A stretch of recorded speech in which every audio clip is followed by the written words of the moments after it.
太检现在又开战，结果开战之后，这场战争被形容是什么？是一个代理人战争。为什么？他们背后包括有美国，包括是有中国，但里面最有趣的是什么？泰国竟然去轰了柬埔寨哪里？竟然是轰了一个赌场。心想赌场为什么？原来那个赌场里面藏了大量的军火，那个赌场里面藏了什么？不要忘了，柬埔寨有多少赌场？都是中国的，泰国说轰就轰的。柬埔寨这次真的惹祸上身了，为什么呢？因为原本是呢这个洪氏家族在国内因为他的政局不稳等于说民调支持度，特别是青年人不断的下滑，那红麻内也没有办法去维持住这样的民调，也被人说自己变成是洪森的这个嘎雷狼所以呢，他必须要在外部找势力呢来去制造冲突。但事实上呢，过去这100年以来他们早就已经干过这种很多类似的事情，结果没有想到这一次呢，他们对的对象是谁？找泰国来去开刀嘛。那大家也知道，所有柬埔寨它大量的军火呢，都是使用中国的军火，但是泰国后面是谁？美国。所以就是照我刚才讲到的所谓的代理人战争，但是美国的军火不是你柬埔寨能比的所以你知道吗？最近开始在频频发生战况，比如说呢，柬埔寨就像呢泰国发射有我们讲的阵地，也就是所谓的 BN-21的这样的火箭炮，但这个火箭筒坦白讲就是很传统，我们讲的这种老式的这种地面作战甚至用中国的多管火箭，比如说 PHL-90B 像这样多管火箭，然后轰轰轰轰，然后在国内说我们打败泰国啦，我们打败泰国啦，结果你知道泰国用什么轰他们吗？用什么轰他 ？F-16，差很多你拿这个人家拿 F-16炸你开我玩笑吗？而且他不是打他军事基地他打一个地方，我就打你赌场。所以你看泰国这个奥斯马2级军地也被他轰炸，对不对？社区也被他轰炸，对不对？就度假村，你看诈骗集团据点也被他轰炸，因为理由很简单，炸军事基地这个叫刚好而已。那你知道为什么炸度假村吗？因为整个诈骗集团贡献了大概190亿美元宇轩，这个就是度假村，对，就是那个赌场，对，就现在被轰爆了。对，里面全部都是一些诈骗的，我们讲机房网络诈骗的人员所以你知道吗？大家都跑了，吓死了。废话，因为他没想到你真的会打到我们这里来理论上你根本不应该这样做那我跟你讲，两边在互轰的时候，你就可以看到，比如说泰国 F-16真的是这样，来，这就是 F-16，对，越过柬埔寨的上空，然后你知道吗？当它飞过去之后，隔没多久，那个地面的画面为之壮观，你看到没有？那个爆炸，这轰烂了。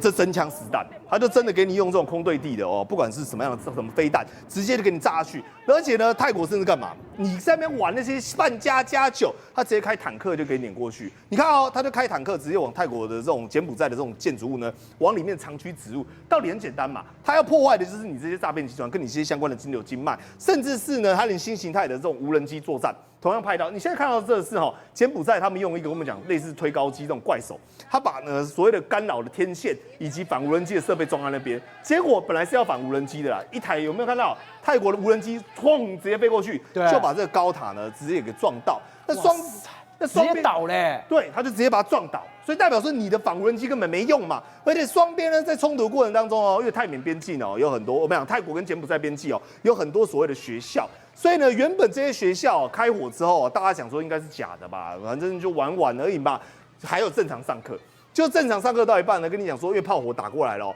没办法，所以呢一直开火，所以变成是呢这些学校在柬埔寨的通通学生呢都要冲出教室。然后跑到外面呢，跟我们讲鸟兽散样，甚至有家长更猛。你看有没有看到家长？因为他刚好生3个4个小孩嘛，他就把3个4个小孩直接放在机车上，一个人3贴4贴的，直接这样走掉。那甚至是呢，有些民众因为很害怕说，反正你们这样到处乱炸，搞不好我的社区呢旁边有诈骗集团，我也不知道我被炸到，所以他干嘛？直接变成是穴居，躲在洞窟里面。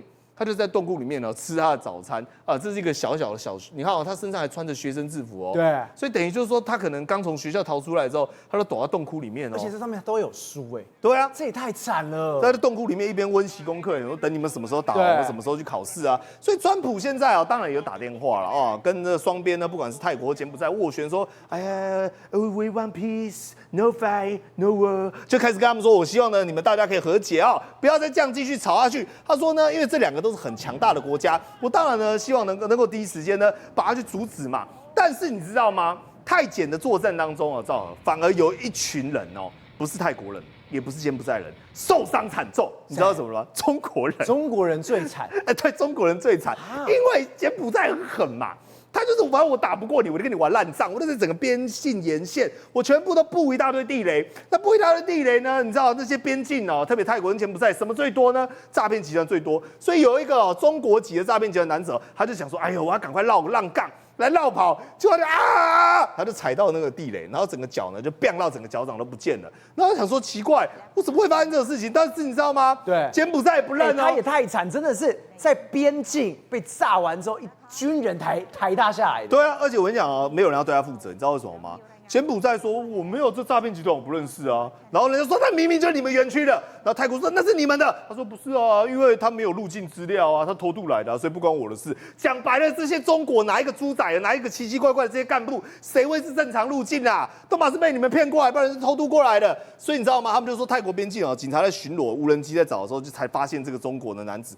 整个泰检呢，现在打到这个段落，已经变成中美的另类的这种代理人大战。但是呢，说要什么时候戛然而止啊，恐怕还要看川普的盘算。嘉勇哥，我们真的不知道这个泰检的冲突，川普可不可以处理？但是我们可以确定一件事情：川普在搞其他国家的选举，他真的非常厉害。你看到洪都拉斯的选举，他真的是翻了又翻，翻了又翻，翻了又翻。我们一个一个先给大家看。12月1号，你可以看到哦，当时是亲中派的蒙卡达，他是什么？他是第一名，37.40。结果中午的时候不是出事了吗？他整个的开票系统宕机了，出现技术问题。这个时候变成是阿斯夫拉，就这位，他领先了515票。结果没有想到最关键的时候来了，川普他说话了。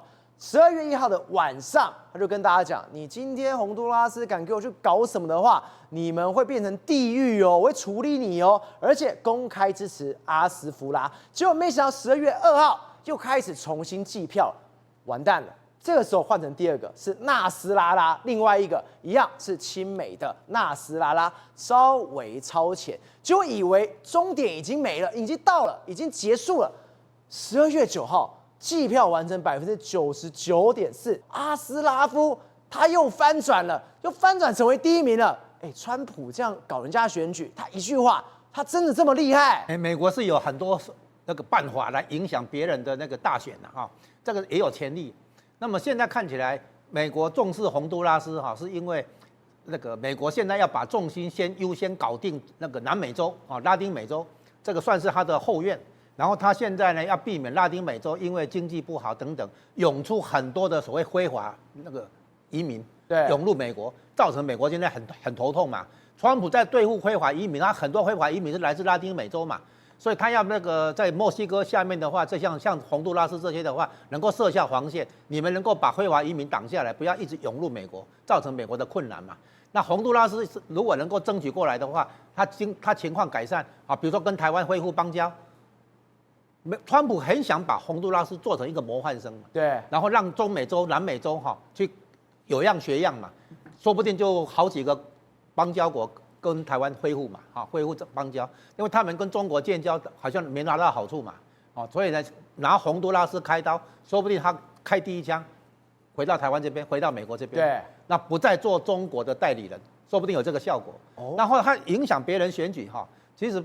不一定是大选的哈，就是说美国有什么？我举一个例子，对，加拿大里面有一个魁北克，他要那个独立，那独立要公投，有公投之前那时候克林顿时代，结果呢是独立派赢哦，过50%哦，然后克林顿总统出来讲一句话，因为美国跟加拿大有很多那个互相优惠的那个条款，然后克林顿说，如果魁北克独立之后，魁北克跟美国的关系不能比照加拿大，而是要重新跟美国谈双边关系。就这一条，独派投不下去，魁北克没有独立。美国总统发表这个谈话正常啊，你独立以后，你跟我的关系，我们重新谈啊。哇，所以他的筹码跟武器非常多的，对，慢慢玩你的。对，就是说类似这种情况，我只是举一个例子，美国总统会发表意见，然后呢，那个谁，英国不是有北爱尔兰要独立吗？一样啊，美国总统会发表谈话说他比较倾向于谁，那这个会影响到一些公投啦、大选啦之类的啦。所以这里是洪都拉斯又是另一个例子。那美国会透过它的影响力，会有时候直接，有时候比较间接，去企图影响公投啦、大选啦这样子。我们现在看到什么？现在洪都拉斯因为这件事情什么？现在不管是亲中派，甚至第2名的那一个，他也说什么啊？你现在是川普影响我。他现在什么？他们要现在去联合国去告选举政变，还要求所有人全部出来去上街抗议。这真的会成真吗？说不定会哦，因为这些国家可能经济上啦、政治上啦、民主化程度的话，都还不是先进的那种不是成熟的那种他们现在还要做一件事，叫做民主巩固。对，那我们探讨民主化过程里面，一开始可能有一些重大的那个转变，进入民主制度。可是这个民主制度需要巩固，巩固的结果就是在野党、执政党双方都能够认同同一套游戏规则，然后选民呢跟政治人物呢也能够接受这一套游戏规则。对，现在看起来，全世界的民主化过程里面，最早完成民主巩固的是台湾。对，你看现在各个党都接受目前的游戏规则，而且现在非常快，你看到洪都拉斯现在真的是一大堆人上街头，甚至开始那边烧啊什么一大堆的，就是他们现在对这个选举的过程、技术上的细节可能会挑毛病，可能不服气嘛。对，所以呢，台湾之所以完成民主巩固，是因为台湾的选举办得很有公信力嘛。你看那个开票、亮票过程，大家都可以看得到嘛。那他们现在这里可能有很多弊端嘛。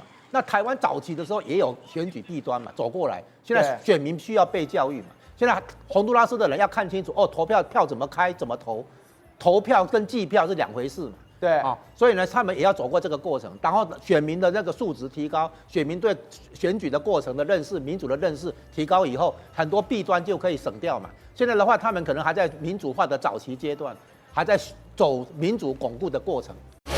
宏观取材，厘清真相，犀利精准，深入剖析，时刻掌握关键，新闻时事不漏接。